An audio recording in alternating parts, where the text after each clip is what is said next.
Olá, eu sou Lisandra Soares, estou de volta falando sobre mais uma ópera e também iniciando um tema novo que eu nunca tratei aqui no meu canal, mitologia nórdica.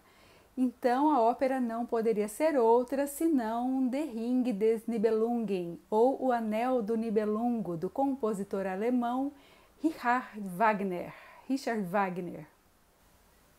É uma ópera que foi apresentada pela primeira vez em 1869 em Munique e levou 24 anos para ser concluída. É uma obra longuíssima que leva 14 horas para ser apresentada, o que acontece geralmente em 4 dias e é bastante concorrida. Ela é, na verdade, uma tetralogia, ou seja, formada por 4 partes.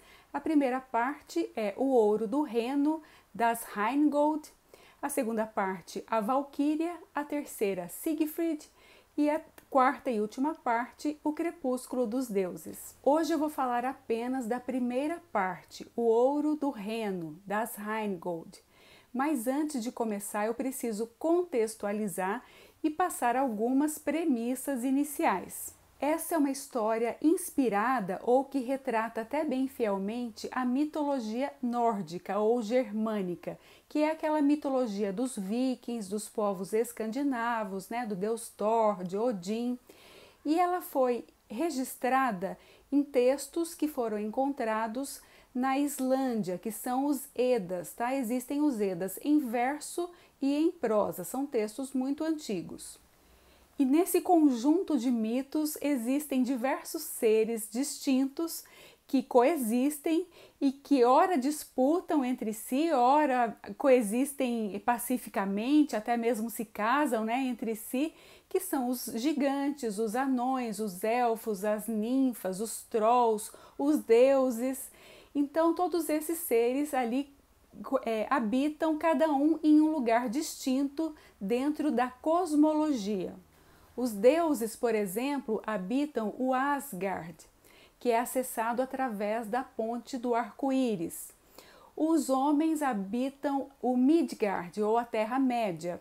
Já os anões habitam o Niflheim, que é a Terra da Neblina. E assim por diante, cada grupo habita um determinado local dentro desses mundos, dessa mitologia. E é na Terra dos Anões, no Niflheim, que fica então as raízes de uma árvore muito importante também para eles, que é a árvore Yggdrasil.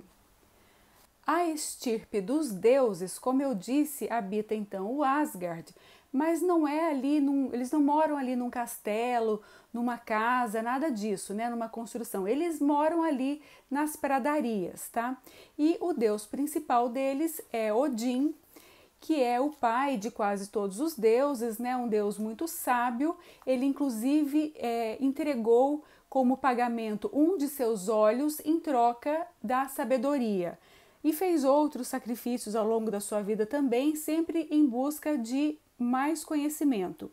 Tá? Então, ele é o deus mais poderoso e ele é muito semelhante a Zeus dentro da mitologia grega. Ele, inclusive, é casado com a deusa Frigga, que é a deusa do matrimônio e que também é muito parecida com a deusa Hera.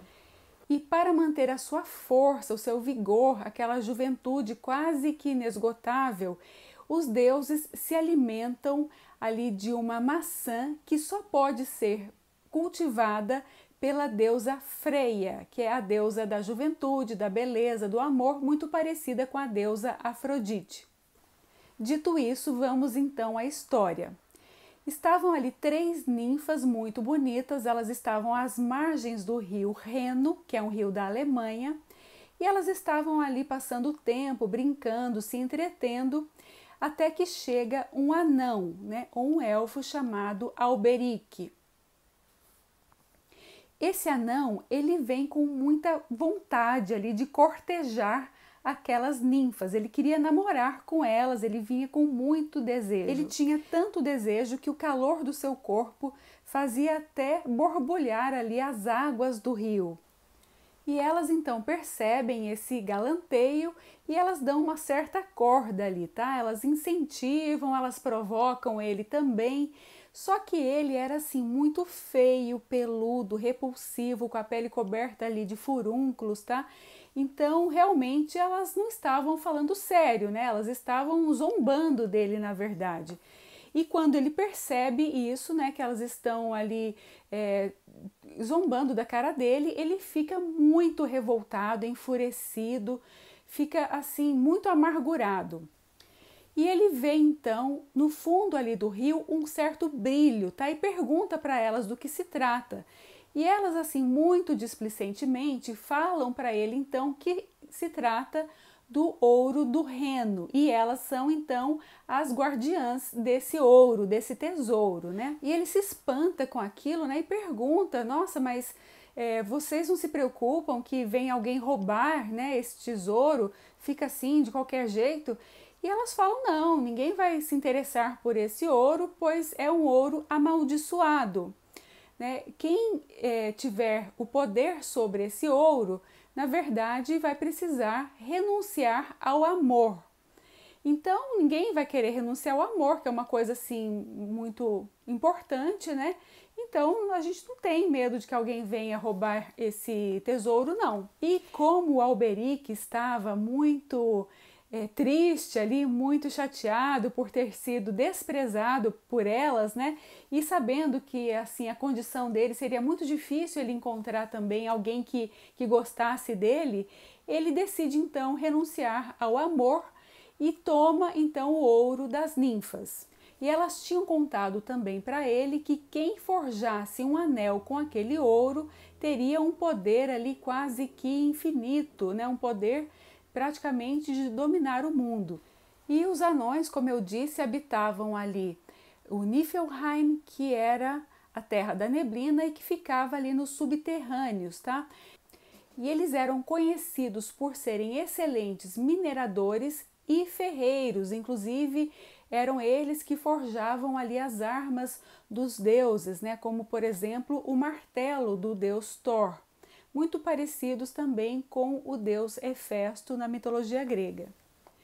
Então o Alberic, quando ele volta para sua terra, ele domina ali os outros anões e os obriga a fazer a mineração de mais ouro ainda para ele, e obriga também o ferreiro Mime a forjar ali o anel e também um elmo que lhe dava poderes especiais, poderes ali de ficar invisível e de se transformar em qualquer coisa. Enquanto isso, no mundo dos deuses, o deus Odin havia mandado construir um palácio, um castelo, destinado a receber os guerreiros mortos em guerra de forma honrosa, né? Ele precisava desses guerreiros para formar ali um exército, porque com a sua sabedoria, né, ele sabia que no futuro iria acontecer então o apocalipse dos deuses, que era o Ragnarok. Portanto, ele estava trazendo esses guerreiros para lutar ali ao seu lado quando chegasse esse evento, né, o Ragnarok ou o apocalipse dos deuses. E esse castelo então era o famoso Valhalla. Quem assistiu a série Vikings, né, vê todo o tempo, eles falam sobre isso, né, que eles querem morrer ali com honra, para ser levado ali pelas valquírias, né, para o Valhalla. Então era justamente esse palácio Valhalla que Odin mandou construir. E quem ele contratou para fazer essa construção? Foram dois gigantes, o Fafnir e Falsot, dois irmãos. E eles pediram como pagamento a deusa Freia, que é aquela que cultivava lá as maçãs, né, que provocava a juventude eterna nos deuses. Só que Odin não poderia entregar a deusa para eles, né? Então ele ali, aconselhado pelo deus Loki, que era um deus ali muito astucioso, porém de moral muito duvidosa, é muito conhecido, né, na cultura popular ali de quadrinhos e tudo mais. Esse Loki então aconselha Odin a fazer o seguinte: colocar um prazo para a construção desse palácio, só que assim um prazo infactível, ou seja, muito difícil, quase impossível de ser cumprido. E Então, quando os gigantes viessem cobrar o pagamento, ele ia falar: não, vocês não cumpriram o prazo, então não posso entregar esse tipo de pagamento, né, que vocês escolheram, vamos fazer um outro acordo, né? Então, tentar ali dar um golpe ali nos gigantes, né? Só que os gigantes concluem a construção da obra no prazo e vão até ali onde está Odin para requerer o pagamento, né? A deusa Freia. E Odin fica desesperado, os outros deuses todos ficam desesperados. Ai meu Deus, ai meu Deus. Vem então Loki e aconselha novamente. Ele fala: não, existe uma outra coisa mais importante do que a deusa Freia, que é o ouro dos Nibelungos. E ele fala que conta toda a história, né, que quem tiver o poder, não sei o quê, e acaba, depois de muito custo, convencendo os gigantes a aceitar esse pagamento, então, no lugar da deusa Freia, e eles dão para eles, ali para os deuses, 24 horas para que eles tragam, então, o ouro, e eles levam a deusa como refém, né, até a entrega do pagamento. Nisso, então, Odin e Loki vão para a terra dos Nibelungos. Eles têm um atalho ali, que chegam ali rapidamente e chegam, então, ali nas terras do Alberic. O Alberic, quando vê aqueles deuses lá, ele fica assim, se sentindo muito orgulhoso, porque ele era um ser ali inferior, né? Um ser rasteiro, e estava sendo visitado por deuses, né? Nobres, que queriam ver, então, de perto aquele tesouro lendário, né? E ele começa a se gabar, falando dos elmos que ele mandou fazer e tudo mais. E o Loki, já bem assim, muito sabido, ele desdenhou, né? Falava: não, nossa, isso daí pra gente não é nada. Isso daí, elmos como esse a gente tem dúzias lá no nosso, né, na nossa terra. Isso não estou impressionado não. E com isso, Alberic ia soltando cada vez mais informação. Ele fala sobre o anel, fala também sobre o elmo com o qual ele poderia se transformar em qualquer coisa, e o Loki: não, qualquer coisa? Não, duvido. E o Alberic fala: não, qualquer coisa. Por exemplo, eu vou me transformar aqui num enorme dragão. E se transforma, né, lá num dragão gigante. O Loki fala: não, é gigante, coisa grande, né? Um dragão enorme, qualquer um poderia fazer facilmente. Eu queria ver se você poderia se transformar numa coisa pequena, por exemplo, assim, um sapo, por exemplo, né? E o Alberic: claro, não, consigo, quer ver? E se transforma então num sapo. O Loki, muito esperto, agora ele tem um animalzinho pequeno ali, rapidamente ele prende aquele sapo e faz o Alberic então o seu refém. Com isso ele consegue então levar todo aquele tesouro, né, todos aqueles elmos de ouro para os gigantes. Só que na hora de entregar todo o pagamento, o Odin também se sente tentado pelo poder do anel. Ele quer ficar com aquele anel para ele, né, ter aquele poder. Ele já está ali também enfeitiçado. E se recusa a entregar, e os gigantes também falam então que não vão aceitar se não entregar o anel também, porque aquele ouro todo tem que cobrir toda a figura da deusa Freia, e eles falam que eles estão vendo ainda ela por uma frestinha, eles podem ver o olhar dela por uma frestinha ali do tesouro, então eles querem um anel para cobrir aquela frestinha.